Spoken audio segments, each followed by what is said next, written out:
Новая страница в истории башкирского долголетия. Речь идет о фестивале, о республиканском фестивале лучших практик. Давайте поговорим сегодня об этом в программе интервью. Здравствуйте. Я представляю гостя в студии Римма Шайдуллина, председатель правления региональной организации пропаганды здоровья населения и искусства здоровья Республики Башкортостан. Римма Римовна, здравствуйте. Итак, мы сегодня с вами мы много о каких ваших проектах говорили. Башкирское долголетие – это, безусловно, ваш конек, но именно сегодня мы говорим о республиканском фестивале лучших практик. Вот в какой в нем смысл? Расскажите об этом проекте. Наша общественная организация участвовала в конкурсе на предоставление грантов главы Республики Башкортостан.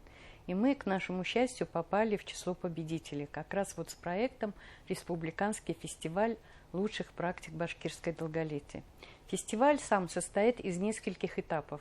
Первый – это с 1 июля по 10 июля каждый муниципалитет выбирал одну практику, которую они реализуют на территории своего муниципалитета и которую они считают достойной для того, чтобы участвовать в конкурсе. А с 17 июля по 14 августа включительно прошло 7 туров зонального этапа. То есть у нас было 7 таких зональных туров, куда приезжали определенные районы и города, представляли свои практики. В итоге определены победители. Это люди, команды, которые получили дипломы Гран-при, их таких 8. Команды, которые стали лауреатами первой степени, их тоже 8. И команды, которые стали лауреатами второй и третьей степени. Теперь вот мы уже усиленно готовимся к следующему этапу. 27 августа в ГКЗ Башкортостан пройдет завершающее мероприятие, где будут подведены итоги, будут поощрены команды сертификатами подарочными. Предполагается, что это мероприятие будет с участием главы, с участием Ради Фаритовича. В последующем мы еще запланировали выпустить сборник лучших практик башкирское долголетие. Вот мы говорим с вами очень много о том, что лучшие практики, что под этим подразумевается? Это практики ведения хозяйства, садоводства, здорового образа жизни, чего? Смотрите, у проекта нашего башкирского долголетия есть 7 направлений. Это и занятость, это и здоровье, это и творчество, культура и творчество. И вот каждая команда выбрала какое-то направление, одно. То есть практику нужно было одну предоставить. Но, к сожалению, вот я все-таки хочу с вами секретом немножко, может быть, поделиться, который мы особо не афишируем. То есть не все положения почитали внимательно, не все команды.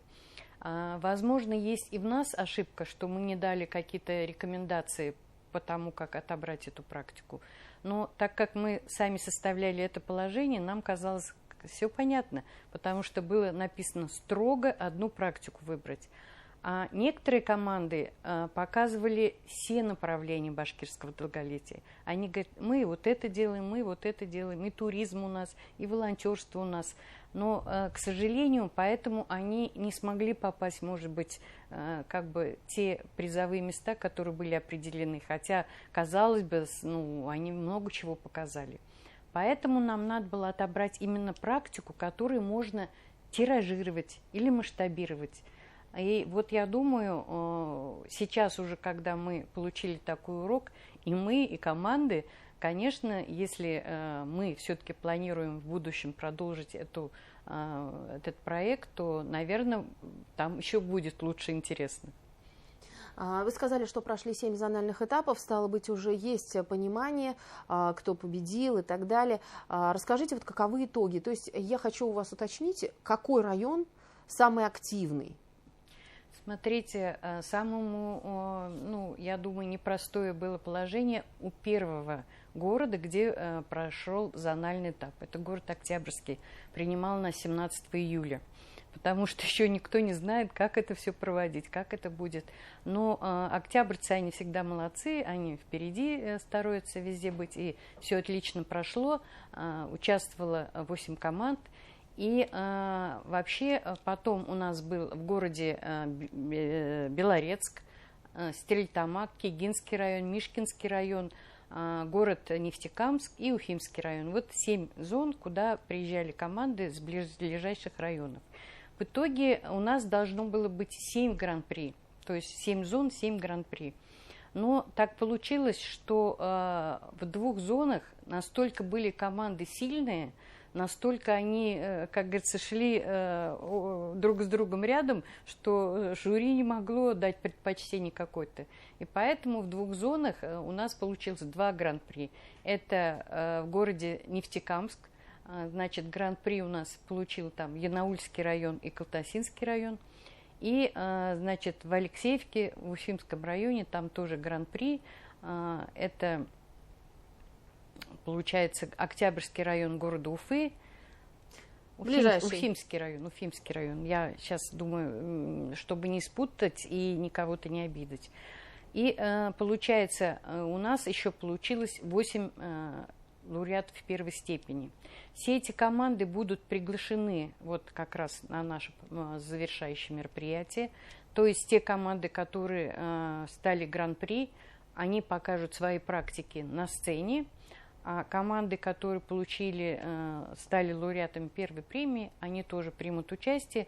У них будут выставочные экспозиции. Гран-при у нас Давлекановский, Стерлибашевский, Благовещенский, Янаульский, Калтасинский, Уфимские районы, город Сибай, Октябрьский район города Уфы. Первая степень лауреаты Белебеевский, Брузянский, Мелеузовский, Дуванский, Мишкинский, Краснокамский, Советский район города Уфы и город Нефтекамск. Вы практически всю республику перечислили. Да, да. Настолько активно. А вот, Римма Римовна, вы человек, который принимал участие не только в республиканских мероприятиях, но и федерального уровня. То есть у вас очень богатый опыт. Но вы тоже с большим энтузиазмом делитесь и говорите, что были такие интересные практики, что пришлось вот увеличить число призов, да, и так далее. Какие практики вас больше всего удивили? Вот смотрите, я скажу, что практически все команды говорили об СВО. Ну, это не секрет. Ну, мы не можем уже без этого жить, как говорится, не быть вовлеченными вот в эти события наши. И низкий поклон вот старшему поколению, которое оказывает большую помощь в любом виде, да. И они сети плетут, и носки, и свечи делают. Но я бы не хотела вот именно эти практики как-то сейчас выделить, потому что, ну, несправедливо будет какую-то команду одну выделить. Но вот вы говорите, я участвую в федеральных проектах. Есть такой федеральный проект «От возраста дожития к возрасту счастья», о котором очень часто говорит Дмитрий Богданов, который в свое время придумал декаду зрелого возраста в Сочи. Так вот, это возраст счастья, и поэтому у меня сразу ассоциация с одним из проектов. Это город Сибай. «Счастливая гармошка» называется проект. В чем проект? Значит, одна из активных пенсионеров этого города хорошо играет на гармошке и решила создать такое вот движение. У них есть шикарный парк, и где очень они облюбовали одну зону, которая позволяет им хорошо там разместиться. И каждый четверг у них проходят вот такие посиделки с песнями, с танцами, и все больше и больше граждан присоединяются. Поэтому вот один из проектов, например, как бы сейчас мне запомнился. Другой проект это в Мишкинском районе, ветеранское подворье. То есть устраивает конкурс «Кто что вырастил», да? Там одна женщина, у нее 179 видов цветов. Кто-то там какие-то овощи выращивает, которые, ну, там, мало у кого есть, да. И вот у них некие такие соревнования. К чему это приводит? К тому, что у людей есть цель, у людей есть мотивация жить интересно, достойно, и плюс они еще таким образом, ну, как бы пополняют свой бюджет, потому что это все можно и продать в том числе. Ну, вот, наверное, сейчас пока такие... еще сейчас один проект скажу. Это город Уфа. Искатели. То есть это такой интересный проект. Они, группа волонтеров, изначально ветеранов, начали собирать документы для того, чтобы в Уфе присвоили город трудовой доблести. Это было не 1 год, не 2 года. И они такое движение большое создали, что 400 тысяч подписей было собрано для того, чтобы в итоге наш город получил, наконец, такое достойное звание. Вот мне этот проект тоже запомнился. Он был необычный, по крайней мере. Римма Римовна, еще вопрос. Оказывает ли поддержку Министерство семьи, труда и социальной защиты населения, потому что и они тоже проводят проект «Я люблю тебя, жизнь». Это тоже проект, направленный на людей старшего возраста. Вот этот опыт, да, это же тоже опыт. Как-то совмещаете его, помогает это сотрудничество? Знаете, если бы Министерство семьи, труда и социальной защиты населения не выступило партнером, я бы, может быть, даже и не взяла на себя смелость такой проект заявить на уровне республики, да, потому что все равно у общественной организации нет такого административного ресурса, нет такого информационного ресурса, как у министерства. И я глубоко благодарна этому министерству, еще раз убедилась, насколько министерство душевное, это министерство, потому что я вижу, как они участвуют во всем, везде выезжают с нами на зональные этапы. Они тоже видят, с какой радостью участвуют пенсионеры. И как раз я хочу благодарность им сказать, но у нас еще один партнер есть. Это Ассоциация Совет муниципальных образований. Потому что любой проект, он на какой-то территории реализуется, он же не в воздухе. И поэтому, конечно, ассоциация тоже нам оказывает помощь, в том числе информационную, в том числе организационную. Поэтому, имея таких надежных партнеров, у нас по крайней мере, пока проект идет прям на ура. Итак, давайте подведем итог и расскажем о том, что впереди ожидается финальный аккорд этого проекта, Республиканского фестиваля лучших практик, когда он состоится, где? Он состоится в ГКЗ Башкортостан, значит, на Ленина 50, 27 августа.